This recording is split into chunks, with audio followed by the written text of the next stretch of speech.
Ah bah, question super intéressante. Pourquoi l'énergie nous ramène toujours au lien avec des signes par rapport au runner? Ou dans l'autre sens, ça marche pareil. Quand tu veux juste pourtant faire ta vie juste tranquille. Voilà. Pourquoi quand on a envie d'être tranquille, ça marche pas? Ça marche pas parce que c'est un cas de figure très récurrent. Souvent dans les fins de parcours, justement. À base de, on s'est plus ou moins mis d'accord. On s'est plus ou moins mis d'accord que ça allait pas le faire. Voilà, le point de vue sur la situation, c'est ça va pas le faire. Runner et chaser ont des ambitions personnelles, ont des attentes personnelles, et ça, grand bien leur face, mais qui vont pas dans le même sens. Donc du coup, il y a un let's agree to disagree, et chacun repart faire sa vie. Pourtant, de façon très pratico-pratique, les gens ne sont pas laissés libres dans leur façon de faire. C'est-à-dire, t'essaies de retrouver quelqu'un, la seule personne qui te plaît est quelqu'un qui est le portrait craché de ton autre, donc tu te dis, j'aurais préféré quelqu'un de différent, de plus tranché, ou voilà, j'ai un moment de difficulté, j'essaie de me donner du soin, d'aller dans le bon sens, etc. Je donne tout ce que j'ai, et pourtant la nuit je ne rêve que de mon autre, alors que ça fait des plombes qu'on s'est pas vu, qu'on s'est pas parlé, enfin il y a rien qui justifie dans le quotidien que ça soit alimenté. Par exemple, on n'est plus du tout sur des personnes qui consomment des guidances sur YouTube par exemple, ou enfin en tout cas des guidances dans le sens votre autre va revenir, non. Les personnes sont extrêmement claires, c'est-à-dire je ne fais rien dans mon quotidien qui justifie que je rêve de mon autre le soir. Je ne vais pas voir ses réseaux, je ne consomme pas d'espoir, de prédiction, de je ne sais trop quoi, je ne nourris pas d'espoir qu'il revienne. Voilà. C'est une notion de l'énergie qui semble complètement déconnectée de la réalité. Ok.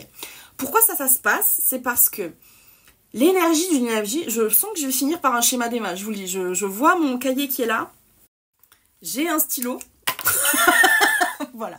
L'énergie d'une énergie, ok. L'énergie d'une énergie, c'est une énergie à la maison, voilà. Il y a dans les théories les plus perchouilles qu'on aime plus ou moins bien, il y a cette notion d'œuf cosmique. En gros, voilà, c'est un œuf séparé en deux, runner, chaser, là. Je suis pas forcément d'accord avec ça, mais il y a un aspect à la maison. Moi, je dis souvent, le lien FJ, c'est comme une maison qu'un couple divorcé partage encore. C'est-à-dire, ils payent encore les traites, ils font encore de l'entretien, ils vont toujours tourner la pelouse, même s'ils n'habitent plus là. Il n'empêche qu'il y a une espèce d'énergie globale. C'est un petit peu comme si c'était comme ça. C'est-à-dire, voilà, il y a l'énergie du lien FJ, un peu Mickey. Il y a l'énergie du lien, je sais pas si c'est dans le sens, j'écris à l'envers, dextérité du schéma d'EMA. Il y a l'énergie globale et il y a l'énergie du chaser. Voilà. Ce qui se passe dans un moment de difficulté, par exemple, ou dans un moment de manque, ça j'insiste. Pourquoi tu ressens ça? C'est parce que dans ta vie, à ce moment-là, il y a une difficulté et ou un manque. Par exemple, je me sens extrêmement seule parce que j'ai pas de compagnon, j'ai pas de compagne, etc. Mais c'est de façon purement organique, j'ai envie de dire, c'est naturel, c'est humain, etc. Ça, c'est l'énergie à la maison. C'est-à-dire t'es constitué quand même, il y a une bonne partie de toi qui est constituée de ça. C'est ton ADN énergétique, si tu veux.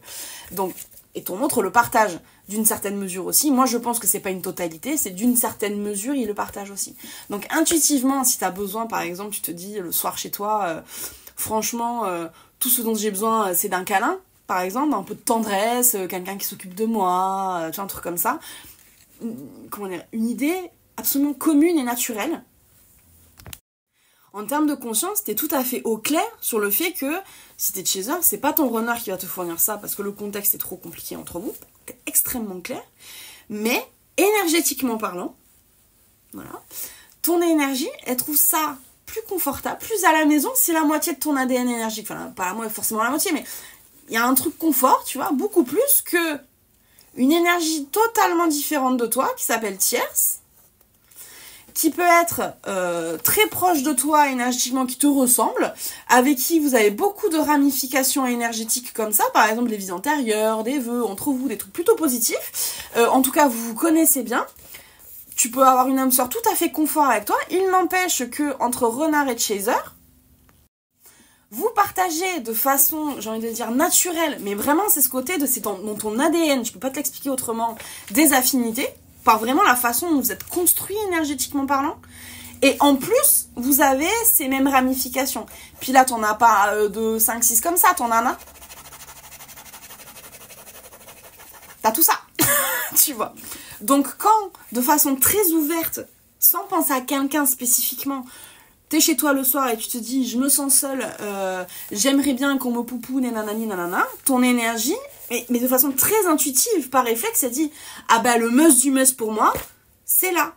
Même si ta conscience, elle est très au clair sur le fait que c'est pas possible et tu ne souhaites pas d'ailleurs que ça se passe, trop compliqué, tu t'aspires à une vie simple, etc. Ton énergie profonde, ce qu'on appelle l'énergie profonde, ton énergie profonde, elle va dire bah, le mieux, le top du top, le grand luxe, c'est ça. Dans le cas où tu as un pépin dans ta vie, par exemple professionnellement, il y a du remous, il y a des démissions, il y a du licenciement, faut chercher un nouveau taf, faut se réorienter, voilà. On sent qu'il y a du remous émotionnel, rien à voir à foutre avec ton parcours à vie, rien à voir à foutre avec ton runner ou ton chaser en question. On a l'impression sur le papier que c'est complètement hors sujet.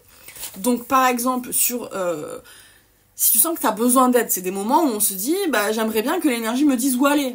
Est-ce que ça c'est la bonne société? Là j'ai 2 entretiens, faut que je choisisse laquelle, comment dire, ou est-ce qu'il faut vraiment que je claque comment dire une démission? Est-ce que c'est pas un peu risqué? Enfin voilà, il y a tout un tas de raisons.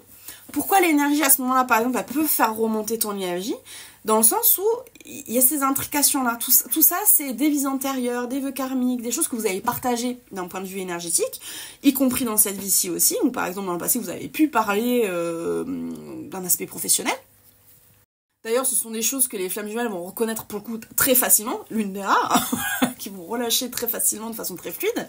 Les FJ reconnaissent quasi toutes de façon très ouverte que professionnellement, par exemple, ou intellectuellement, leur vie ça va plutôt, qu'ils ont des grandes capacités, qu'ils les mettent en action ou pas, peu importe, mais en gros, on va reconnaître les capacités de l'autre personne. Il y a peu de FJ qui vont dire mon autre est un tocard, comment dire, débile, et je comprends pas pourquoi je l'aime. Non, pas du tout. C'est, au contraire, c'est une personne super, capable de plein de choses, qui fait plein de choses, quelqu'un qui est nourrissant d'un point de vue vraiment intellectuel, comment dire, affectif, émotionnel, etc. Le problème, c'est qu'on n'arrive pas à se mettre d'accord. Le problème, c'est qu'on n'arrive pas à trouver un terrain d'entente. C'est ça le souci. Voilà.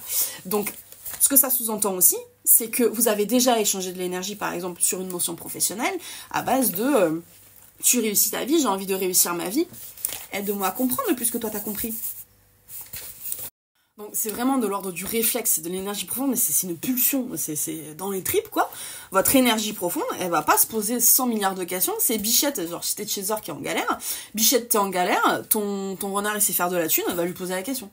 Donc, en pratique, non, tu vas pas prendre le téléphone à base de... Tu peux m'expliquer comment t'as réussi dans la vie? Non. Mais par contre, ce que l'énergie va faire, c'est... je vais dire... lorgner le renard à base de... Il paraît que toi, t'as une clé en termes d'abondance. Je veux pas la prendre. Hein. Et tu peux juste me la montrer, que j'aille faire un double, s'il te plaît. Tu vois, c'est vraiment de l'ordre du réflexe, dans le sens où c'est une énergie à la maison. C'est quelqu'un avec qui il y a beaucoup d'intrications comme ça. Donc, c'est sûr de sûr. Que ce soit dans cette vie-ci, dans les vies d'avant, cette vie-ci et la vie d'avant, vous avez forcément déjà traité de ce sujet-là, traité de cette notion d'abondance, de professionnel, de comment se positionne ça. Vous avez forcément déjà fait des exercices. Ton énergie, de façon très efficiente, va aller chercher la solution là où vous avez fait l'exercice. C'est exactement la même énergie, par exemple, quand sur le plan amoureux, tu rencontres quelqu'un, sortons de l'exemple FJ, quand tu rencontres quelqu'un, par exemple, sur les applications et tu fais un rencard dans un resto comme ça, versus un pote de pote que tu rencontres dans un dîner d'amis, par exemple. La personne que tu rencontres de but en blanc, donc là, par exemple, qui est matérialisée comme étant la tierce, faut reprendre tout à zéro, c'est-à-dire, va falloir que je t'explique, que je t'apprenne quel est mon nom, quand c'est que je suis née, qu'est-ce que je fais dans la vie, où est-ce que j'habite, enfin, on va reprendre les basiques. Et on va développer à partir de là. Alors qu'un ami d'amis, en vrai, il a déjà entendu parler de vous. Et ne serait-ce que le fait de se retrouver dans un dîner d'amis, il y a un contexte qui fait que vous êtes déjà accepté. Il y a ce côté d'on fait partie du même gang. Donc on retrouve cette notion d'énergie un peu commune qui favorise les échanges. Dans le sens où si sur le principe, vous vous entendez avec votre pote et que votre rencard s'entend avec votre pote, de façon très évidente, oui, votre communication elle va être plus fluide parce que tout de suite vous allez avoir des sujets sur la table, des sujets de communication type où est-ce que t'as rencontré Bertrand, ah bah ouais bah moi je l'ai rencontré là et vous êtes amis depuis combien de temps, ah bah c'est drôle et là voilà, tout de suite il y a une notion de connivence qui se met en place, qui existe dans le lien AMJ, même si à la fin de la soirée il y a ce côté de écoutez merci bonsoir, ouais t'es sympa mais ça ira pas plus loin. C'est pas le même merci bonsoir que quand tu vas dans un rencard en chien de faïence avec un mec que tu connais depuis 3 jours à base de t'es qui en fait quoi. Quand tu quittes ce rencard là, tu sais que cette personne tu la reverras plus jamais, elle a pas matché. Alors que le pote de pote, juste on va pas aller dans une dynamique amoureuse, mais on est ok pour graviter dans le point de vue amical, y a pas de problème, ça reste quelqu'un de sympa. Tu vois ce que je veux dire? Donc c'est des notions de fluidité comme ça, de connivence, de se sentir un peu à la maison, qui sont très fonctionnelles dans le sens où ça t'apporte quand même des clés. Donc en pratico-pratique, ce que ça peut créer par exemple dans des parcours, fin de parcours, c'est-à-dire de deux personnes qui j'insiste se détestent pas, mais juste reconnaissent qu'il n'y a rien à faire avec la situation, c'est comme ça. L'énergie peut quand même vous challenger à revenir un petit peu l'un vers l'autre, pas forcément dans le concret, c'est-à-dire s'appeler, etc. Mais ne serait-ce que juste penser à l'autre. Dès que vous pensez à l'autre, il y a un petit échange énergétique qui se fait, quand même, voilà. Justement parce que vous avez un sujet, soit tous les deux, soit une des deux parties actuelles sur lesquelles vous êtes en train de travailler, et que l'énergie va reconnaître de façon très explicite que la clé pour sortir de ce souci-là, elle est dans votre lien AMJ. Vos capacités à résoudre ce souci-là, il a déjà été vu dans votre lien AMJ, donc l'énergie, très intuitivement, va aller à la source pour trouver la clé de compréhension la plus rapide, la solution la plus rapide. Elle reconnaît du coup qu'il n'y a pas d'autres propositions autour. C'est-à-dire, il n'y a pas une tierce qui pourrait vous donner une clé aussi efficace. Ça, par exemple, c'est un sujet que moi, personnellement, j'ai travaillé cet été. Je me confie rarement, mais c'était un sujet dans mon lien AFJ cet été où ça va faire maintenant 3 ans qu'avec ma AFJ, on est chacune de notre côté, on fait notre vie et merci, bonsoir. Enfin, vraiment, voilà. Cet été, challengée par rapport à ça, parce que j'avais besoin de quelque chose, elle avait aussi besoin de quelque chose, donc l'énergie nous avait mis raccord à base de alors, va falloir être rapide, parce que vous avez toutes les deux besoin de quelque chose, va falloir échanger très vite, et une fois que ça a été fait, dans mon cas, j'avais besoin justement de penser, ce que je disais par exemple, t'as des signes, etc. C'est exactement ce dont elle avait besoin d'avoir dans sa vie pour m'envoyer l'énergie dont j'avais besoin. Elle avait besoin de quelque chose de plutôt matériel. J'ai envoyé le truc matériel et une fois que c'est fait, en tout cas, je sais pas comment elle le vit, mais moi, de mon point de vue, il y avait vraiment ce sentiment comme si on arrêtait un moteur. Pendant quelques mois, ça grouille un petit peu, ça fait comme ça. Au début, j'ai un peu lutté contre parce que je comprenais pas pourquoi on me faisait me faire chier par rapport à ça, à base de voilà, moi je fais ma vie, elle a rien à faire là. L'énergie a commencé à me tchatcher à base de ouais, ça serait pas mal que vous recommuniquiez ça. J'ai fait mais pourquoi faire? C'était pas du tout un choix de ah super. Non, c'était en mode genre mais pourquoi faire? Enfin, c'est pas que je suis contre, si je vois pas l'intérêt. Voilà. Donc pendant plusieurs semaines, je me suis tordue en termes énergétiques à base de non, j'écrirai pas un message parce qu'il y a pas d'intérêt. J'ai rien de comment dire. J'ai pas d'informations à lui transmettre, j'ai rien à lui dire, enfin concrètement, c'est pas que je veux pas lui parler, c'est que j'ai rien à dire, voilà. Donc, au bout de plusieurs semaines, j'ai trouvé un truc qui, effectivement, moi je me sentais, en termes de libre arbitre, je me sentais à l'aise de lui communiquer, d'une manière qui me mettait à l'aise aussi. Ça a activé de son côté des signes comme ça, bah forcément, tu reçois un mail de ma part, il y a déjà un signe, tu vois ce que je veux dire? C'est évident. Mais ça a activé aussi de l'énergie chez elle, ça a activé des pensées qui, moi, m'ont renvoyé l'énergie pile poil, rien de plus de ce dont j'avais besoin, nickel. Et en échange, moi, on m'a demandé aussi, elle avait besoin d'un truc matériel, de m'impliquer là-dessus. Et dans tout ce processus, je peux pas dire que je me sentais malmenée, mais je me sentais pas confortable. Vraiment, je voyais pas le but, vraiment, en étant la tête dans le guidon, je voyais pas le but de me faire revivre tout ça, de me réouvrir tout ça 3 ans plus tard. Il y a un côté très anachronique, c'est hors du temps ce qu'on est en train de me faire vivre. Donc j'avance, bon, je questionne sans trop questionner, je fais mon truc. Et une fois que cet épisode s'est terminé, on avait vraiment échangé ce dont on avait besoin pour remplir nos objectifs, mais strictement personnels, strictement individuels. Moi, la façon dont je l'ai ressenti, c'est l'énergie vraiment comme un moteur qui avait ronronné comme ça depuis l'été, genre comme ça, qui s'arrête d'un coup. Et depuis, voilà, moi j'ai rempli mon objectif, elle aussi. Depuis, moi j'ai plus de pensée, j'en rêve pas la nuit, j'ai repris ma vie exactement comme elle est, dans l'énergie habituelle que j'aime, tout va bien. Ce que ça dit d'une énergie à ce moment-là, c'est pas du tout il faut réouvrir les sentiments, il faut repartir pour un tour, etc. Pas du tout. Ça dit surtout, Bichette, vous êtes en train d'avoir chacune un objectif pour vous-même. Ça, il n'y a pas de souci. Le problème, c'est que pour vraiment atteindre cet objectif, il faut mobiliser un certain nombre d'énergies. Une partie de ces énergies vont devoir passer par le terrain commun. Donc vous allez devoir échanger de l'énergie par rapport à ça, sinon tout simplement, ça ne peut pas se faire. L'énergie n'existe pas autour pour rendre les conditions possibles pour la réussite de votre objectif. Donc c'est plutôt ce côté de, bon Bichette, là c'est une urgence, vous avez mis des objectifs là, va falloir y passer les cocottes. Donc c'était vraiment ça. Mais une fois que c'est fait, c'est fait. Donc très intéressant aussi dans ces moments-là de ne pas être têtu, de rester ouvert et de rester calme aussi. C'est-à-dire, on a une maison en commun. Et ça sera toujours. Une maison en commun ne veut pas dire des émotions en commun, qu'on soit très clair. Oui, cette maison en commun peut être un poids, c'est aussi un réservoir d'énergie, de capacité, de clés de compréhension, de mini-miracles qui font que pour un vrai bon sujet aligné, oui, on peut le solliciter. Voilà. On ne peut pas faire n'importe quoi avec, mais oui, on peut le solliciter.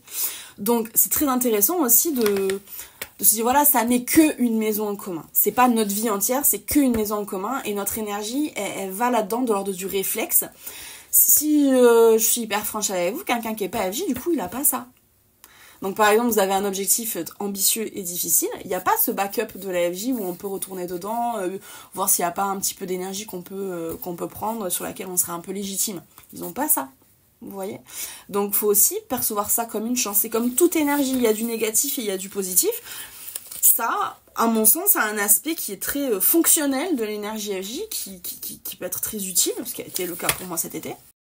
Dans le sens où elle vient puiser exactement ce dont vous avez besoin pour pouvoir avancer dans la vie et que la petite chose qu'il faut donner en échange, c'est un petit peu de votre temps, un petit peu de vos pensées, etc. Mais ça sert à rien de surinterpréter. Une des erreurs que les FJ font très fréquemment en début de parcours, par exemple, c'est surinterpréter les signes. C'est-à-dire, si je vois un signe, ça veut dire que mon autre va redébarquer. Ça veut dire qu'il y a une notion de vérité. Non, ça veut dire que vous avez une maison en commun. On vous rappelle juste que vous avez une SCI avec votre runner ou votre chaser. On vous rappelle juste ça. Et c'est quelque chose qui, moi, je pense, effectivement, sera actif toujours, parce que vous ne changerez pas votre ADN. C'est ça le truc. C'est que même si à un moment donné vous décidez de rompre l'SCI, vous aurez toujours le même ADN.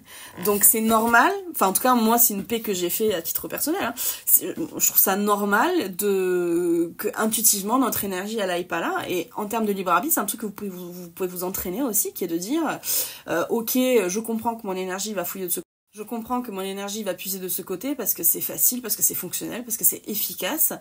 Mais c'est vrai que pour une notion par exemple de solitude, d'amour, de tendresse, etc., je préférais vraiment qu'on lui laisse la paix, qu'on me laisse la paix par rapport à ça. Donc c'est une occasion aussi de marquer votre libre arbitre, plutôt que de lire à base de pourquoi toujours on m'aimerait une belle lui, est-ce que je suis condamnée, est-ce que c'est une malédiction? Non, il n'y a pas de malédiction. C'est juste qu'on vous rappelle, genre Bichette, c'est comme si la source, ouvrez les guillemets, vous disait Bichette, t'as une SCI, t'es sûre? Parce que ça c'est efficace en fait. Donc on peut faire ça, juste il faut que tu nous confirmes avant, parce que c'est pas intuitif qu'on fasse ça. Elle vous dit simplement ça, l'énergie, rien de plus. Donc une fois que vous avez pris ce recul-là, déjà les signes baissent, et quand vous en avez vraiment pour des notions d'urgence, c'est-à-dire pour des notions d'importance. Là, il y a un sujet qui mérite qu'on vous dérange, et honnêtement, en fin de parcours, quand on le vit comme ça, moi je trouve que c'est très confortable, c'est pas du tout quelque chose qui t'empêche de continuer ta vie derrière. Ceux qui le vivent mal, en général, c'est plutôt des gens, si je suis franche avec vous, qui crachent un peu dans la soupe. C'est-à-dire, alors, si on a l'SCI ensemble, moi, je prends mes parts, ok, mais je veux juste pas voir ta gueule. Voilà, en gros, c'est ça. C'est un peu cette attitude-là, ce côté il y a quelque chose de fonctionnel. C'est une énergie un peu opportuniste, un peu vénale, vous voyez. Donc ça, effectivement, ça pousse les gens à le vivre mal, parce qu'en fait, leur positionnement, il est pas aligné. Donc si t'as quelqu'un qui est fonctionnel, c'est un peu comme... Là, dans ce cas de figure-là, la personne en face qui est... le teaser par exemple face à un runner un peu vénal, un peu opportuniste comme ça, il va c'est quoi, prends tes intérêts de la SCI, allez, bisous, voilà. T'as de l'ordre du je m'en foutisme, à base de tu peux râler comme tu veux, écoute, hein, bichon, allez, voilà. ça empêche pas, mais dans ces moments-là, il faut se questionner. Si on le vit mal, ça veut dire que notre positionnement, il n'est pas aligné par rapport à ça. On le considère pas comme une énergie fonctionnelle, on le considère comme un réservoir où on aimerait bien un peu piquer dans la caisse aussi, quoi. Donc voilà, donc c'est un peu d'égoïsme et un petit défaut d'empathie, voire simplement d'humanisme. On n'est même pas dans l'ordre amoureux, on n'est pas du tout dans l'ordre affectif, on est vraiment dans l'ordre humain. C'est-à-dire, je prends ma part, et c'est tout, et c'est ok. Bisous, voilà. Non, si on le vit mal, c'est ce qu'il y a ce côté de alors je prends ma part, mais bon, ce que t'as là aussi, au final j'aurais mérité un peu aussi. Enfin voilà, vous voyez, c'est une énergie un peu revêche. Donc c'est pour ça que les gens le vivent mal. Dans ces moments-là, bah prenez un Xanax, hein, j'ai envie de vous dire, et regardez-vous le nombril un petit peu, et ça passe mieux. Voilà, quand on est flex avec soi-même, qu'on prend juste ce qui nous appartient, ni plus ni moins, on vit très bien.